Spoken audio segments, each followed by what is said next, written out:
Return statement. ப்ரோகிராம்ல நம்ம ஒரு function use பண்றோம் அப்படின்னா, அந்த ஃபங்ஷன எக்ஸிக்யூட் பண்ணி அதுல ஒரு வேல்யூ நம்ம கால்குலேட் பண்ணி வச்சிருப்போம். இப்ப அந்த எக்ஸிகியூஷன எண்ட் பண்றதுக்கு கால்குலேட் பண்ண அந்த வேல்யூவ நம்ம இப்போ ரிட்டர்ன் பண்ணிக்கலாம்.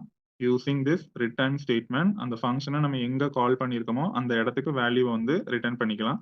இத நம்ம ஃபங்ஷன்ங்கிற கான்செப்ட்ல டீடைலா படிக்கலாம். The return statement may or may not return a value depending upon the return type of the function. இப்ப நம்ம ஒரு ஃபங்ஷன் யூஸ் பண்றோம். அதுல இருக்கிற அந்த ரிட்டர்ன் டைப்ப பொறுத்து இந்த ரிட்டர்ன் ஸ்டேட்மெண்ட் வேல்யூவ ரிட்டர்ன் பண்ணவும் செய்யலாம், பண்ணாமயும் இருக்கலாம். ஃபார் எக்ஸாம்பிள் இப்ப நம்ம மெயின் ஃபங்ஷன் யூஸ் பண்ணும்போது வாய்ட் அப்படிங்கிற எம்ப்டி டேட்டா டைப் யூஸ் பண்ணுவோம். அப்போ வாய்ட் யூஸ் பண்ணோம் அப்படின்னா எம்ப்டிங்கிறதுனால எந்த வேல்யூமே அதுல ரிட்டர்ன் ஆகாது. For example int returns an integer value, void returns nothing. Void வந்து எம்ப்டி எதையுமே ரிட்டர்ன் பண்ணாது. இன்ட் யூஸ் பண்ணோம் அப்படின்னா ஒரு இன்டிஜர் வேல்யூவை அந்த ஃபங்க்ஷன் வந்து ரிட்டர்ன் பண்ணும். இன் C we can only return a single value from the function. So ஒரு ஃபங்க்ஷன்ல இருந்து நம்ம ஒரு சிங்கிள் வேல்யூவை தான் ரிட்டர்ன் பண்ண முடியும் using this return statement. And we have to declare the data type of the return value in the function definition or declaration. So இப்போ நான் ஒரு சிங்கிள் வேல்யூவை ரிட்டர்ன் பண்ண போறேன் அப்படின்னா அதுக்கு கண்டிப்பா ஒரு வேரியபிள் இருக்கும். அந்த வேரியபிளை நம்ம ஃபங்க்ஷன் டெஃபினிஷன்ல கண்டிப்பா டிக்ளேர் பண்ணியிருக்கணும். இதெல்லாம் நம்ம ஃபங்க்ஷன்ங்கிற கான்செப்ட்ல டீடைல்டா பார்க்கலாம். இப்போ சின்டாக்ஸ் பார்த்தீங்கன்னா ரிட்டர்ன்ங்கிற கீவேர்ட் கொடுத்துட்டு ஸ்பேஸ் விட்டு ஒரு ரிட்டர்ன் வேல்யூ.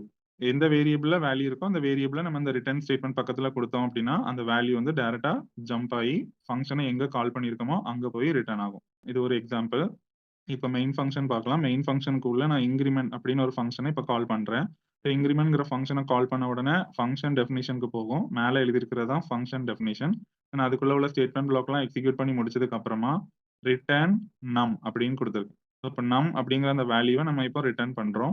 அப்போ நம்ங்கிற வேல்யூவை நான் ரிட்டர்ன் பண்ணணும் அப்படின்னா இந்த நம்ங்கிற வேரியபிளை இந்த இன்கிரிமெண்ட்ங்கிற ஃபங்க்ஷனுக்குள்ள கண்டிப்பா நம்ம டிக்ளேர் பண்ணியிருக்கணும். ஸோ ரிட்டர்ன் பண்ணும்போது என்ன ஆகும் அப்படின்னா இந்த ரெட் கலர் ஆரோ மார்க்ல பார்த்தீங்கன்னா அதுதான் ப்ரோக்ராமோட கண்ட்ரோல். இப்போ அந்த நம்ங்கிற வேல்யூ அந்த ஃபங்க்ஷனை நம்ம மெயின் ஃபங்க்ஷனுக்குள்ள எந்த இடத்துல கால் பண்ணணும் அங்க வந்து ரிட்டர்ன் ஆகும். ஒரு ஃபங்க்ஷனோட எக்ஸிகியூஷனை எண்ட் பண்ணிட்டு அதோட கால்குலேட்டட் வேல்யூவை ஃபங்க்ஷன் கால் பண்ண இடத்துல கொண்டு வந்து ரிட்டர்ன் பண்ணும். இதுவும் ஒரு அன்கண்டிஷனல் ஜம்ப் தான். இப்போ ரிட்டர்ன் ஸ்டேட்மெண்ட்க்கு ஒரு எக்ஸாம்பிள் ப்ரோக்ராம் பார்க்கலாம்.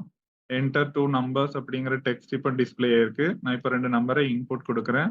இந்த 2 நம்பரும் ஸ்கேன்ஆஃப் ஃபங்க்ஷன் மூலமா ஏல 2ம் பில 3யும் ஸ்டோர் ஆயிரும். தென் ஃபங்க்ஷன் கால்ல இந்த 2ஐயும் 3ஐயும் நான் பாஸ் பண்ணுவேன். ஃபங்க்ஷன் கால் எக்ஸிக்யூட் ஆன உடனே ஃபங்க்ஷன் டெஃபினிஷனுக்கு போகும். அங்க ஆல்ரெடி எக்ஸ் ஒய்னு 2 ஃபார்மல் பேராமீட்டர்ஸ் இருக்கு. ஸோ ஏபியில் இருக்கிற அந்த வேல்யூ இப்போ அந்த ஃபார்மல் பேராமீட்டர்ல போய் காப்பி ஆகும். ஸோ எக்ஸ்ல 2ம் ஒய்ல 3யும் இருக்கும். அந்த 2 வேல்யூ ஆட் பண்ணி இசட்டுங்கிற வேரியபிள்ல போய் ஸ்டோர் ஆயிருக்கும். ஸோ இசட்ல பார்த்தீங்கன்னா இப்போ 5 இருக்கும். ரிட்டர்ன் இசட்ங்கிற ஸ்டேட்மெண்ட் மூலமா அந்த 5 வந்து ஃபங்க்ஷனை கால் பண்ண இடத்துல வந்து ரிட்டர்ன் ஆகும். So C equal to add of A comma B, அந்த ஆட் ஆஃப் ஏ கமா பில தான் இப்போ இசட்டோட வேல்யூ வந்து சப்ஸ்டியூட் ஆகும். So C equal to 5. So print of ஃபங்க்ஷன்ல நம்ம சியை பிரிண்ட் பண்ணியிருக்கோம். பார்த்தீங்கன்னா த சம் இஸ் அப்படின்னு ஒரு டெக்ஸ்ட் கொடுத்துட்டு சியை டிஸ்பிளே பண்ணியிருந்தேன்.